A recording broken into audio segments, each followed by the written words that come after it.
La fin de l'année 2021 arrive à grands pas et c'est le bon moment pour faire une rétrospective de ce qu'on a réussi à réaliser au cours de l'année.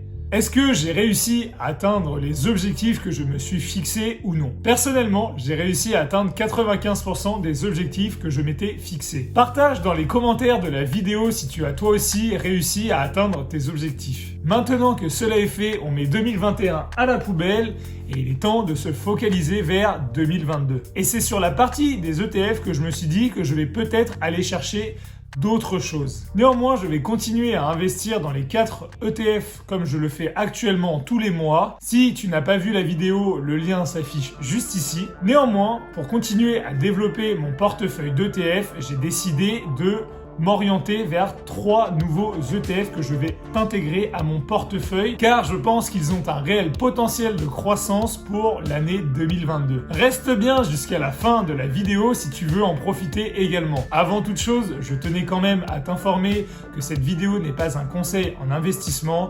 Je suis simplement un investisseur particulier qui souhaite partager son expérience et ses stratégies pour réussir à faire fructifier son argent.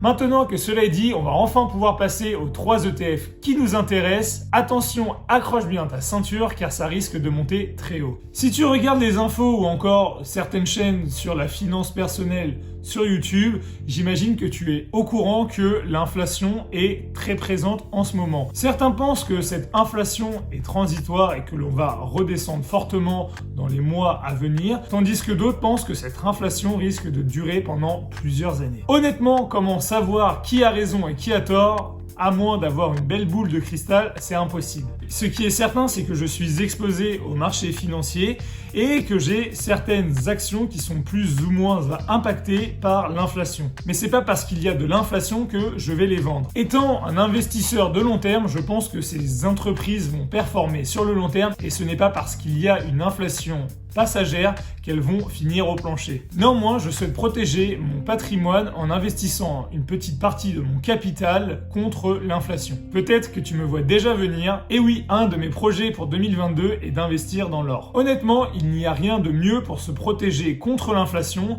mais il existe tellement de façons d'investir dans l'or qu'il est parfois compliqué de s'y retrouver. C'est vrai que dans un premier temps, vous avez l'or physique et honnêtement, c'est peut-être la façon la plus sûre d'investir dans l'or car vous la possédez réellement.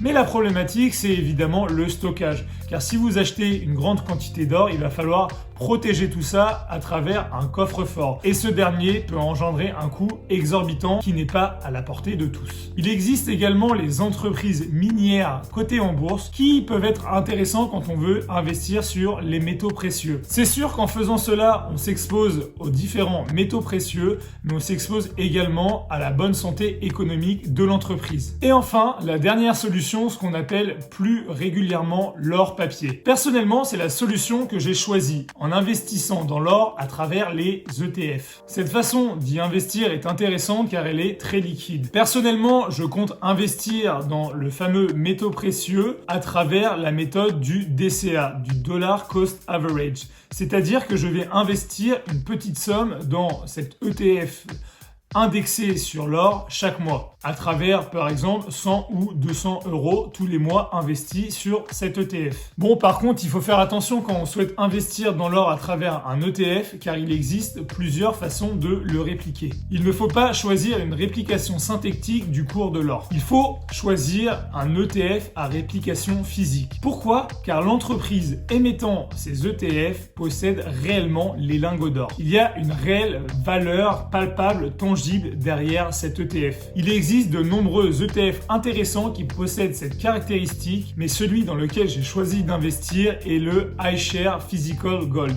Comme l'ensemble des ETF sur la thématique de l'or, cet ETF n'est pas éligible au PEA. Son code mnémonique est SGLN, ce qui te permet de pouvoir le retrouver facilement sur Internet. Sa valeur liquidative est actuellement d'environ 34 $, ce qui te permet de pouvoir investir de petites sommes régulièrement. Les frais de gestion sont de 0,12% par an. Son encours sous gestion est de 12 milliards de dollars, ce qui est très imposant et donc sécurisant.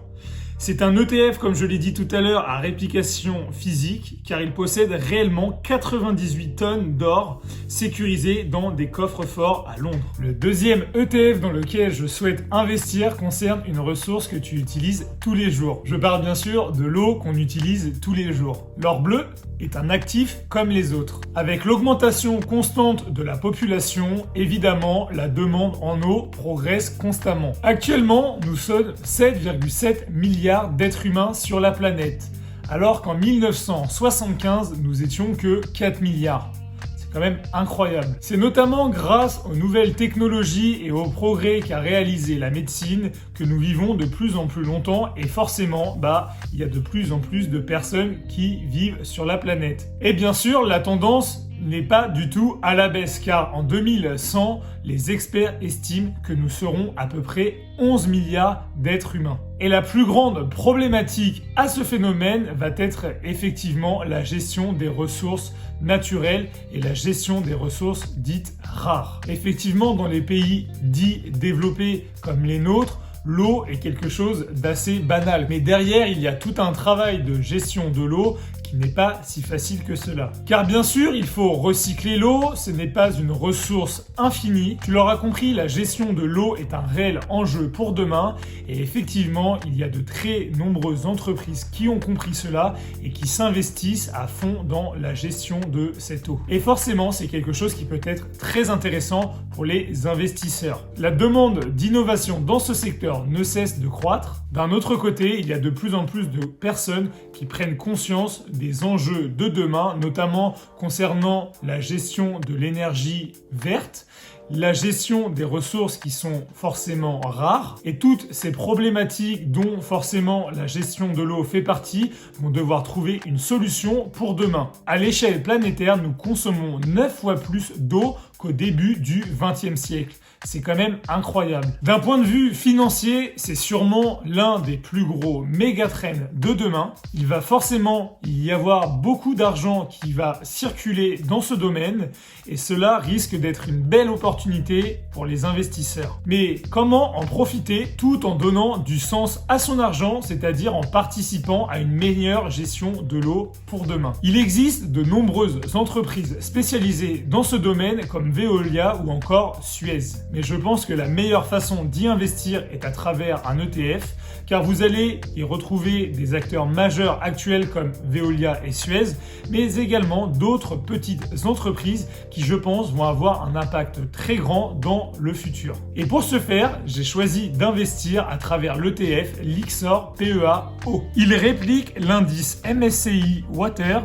Ce dernier vise à représenter la performance des valeurs des entreprises opérant dans le secteur de l'eau, distribuant infrastructures, services publics, équipements ou traitement de l'eau.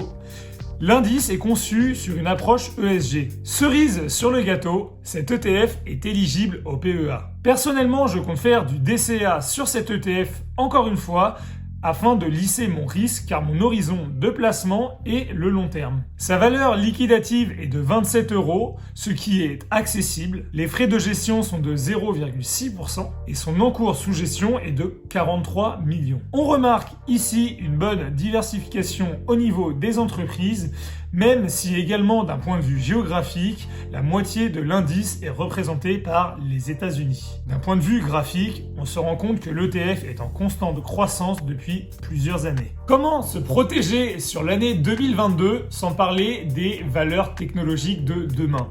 Et personnellement, je pense que le méga trend des valeurs technologiques concerne le métaverse. On se rend compte qu'il y a de plus en plus de marques qui sont intéressées par le métaverse, car effectivement, pour elles, c'est un nouveau terrain de jeu. Un nouveau monde à conquérir. Par exemple, on peut voir ici, à travers le jeu The Sandbox, qu'il y a de nombreuses entreprises qui y ont investi en achetant des terres pour y mettre leur logo et afin être visible de tous. Par exemple, on remarque ici l'entreprise Atari. Il y a également Nike, la célèbre entreprise de chaussures qui a fait un partenariat avec le jeu Roblox afin de créer son propre métavers dans lequel chaque joueur peut porter des tenues Nike, faire du sport dans l'univers Nikeland. Plus il y aura de marques présentes dans le métavers, plus les gens l'utiliseront et plus l'argent coulera à flot. C'est un peu le principe du mégatrend. Néanmoins, il n'y a pas que les jeux qui vont profiter de ce phénomène du métavers,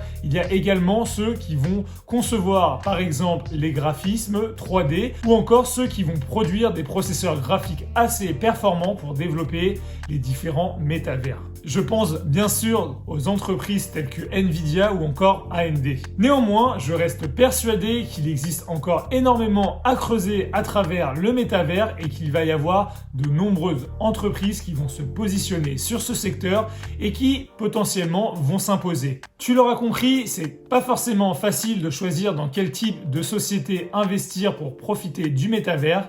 Et c'est pour ça que je veux investir à travers un ETF afin d'être diversifié et de profiter bien sûr de la croissance globale de ce nouveau secteur. Round Yield Investment est à l'origine du tout premier ETF basé sur le métaverse. Malheureusement, ce dernier n'est pas encore d'actualité en Europe. La composition de cet ETF est basée sur exactement 42 entreprises au total. Vous y retrouverez encore une fois AMD, Roblox ou encore Nvidia. La création de ce premier ETF est un signe du potentiel de ce nouveau secteur. La plupart des entreprises qui le composent sont également diversifiées sur d'autres domaines d'activité et la plupart pèsent plus d'1 milliard de capitalisation. On est sur quelque chose d'assez sécurisant. Mais je suis convaincu qu'en 2022, on va voir arriver de très nombreux ETF positionnés sur cette thématique. Que nous réserve l'année 2022 ? Honnêtement, bien malin est celui qui est capable de nous le dire précisément. En espérant bien sûr que le Covid ne soit pas trop d'actualité, de nombreuses opportunités d'investissement vont sûrement voir le jour. Personnellement, je compte investir dans ces 3 ETF de manière récurrente, c'est-à-dire tous les mois une petite somme, afin de lisser mon risque sur l'ensemble de l'année. Mais je reste quand même attentif à de nouvelles opportunités. Dis-moi dans les commentaires sur quoi tu comptes investir en 2022 et pour toi, quels sont les mégatrends de demain. Il est temps pour moi de te laisser avec une nouvelle vidéo qui s'affiche juste ici. Prends soin de toi, à la prochaine. Salut!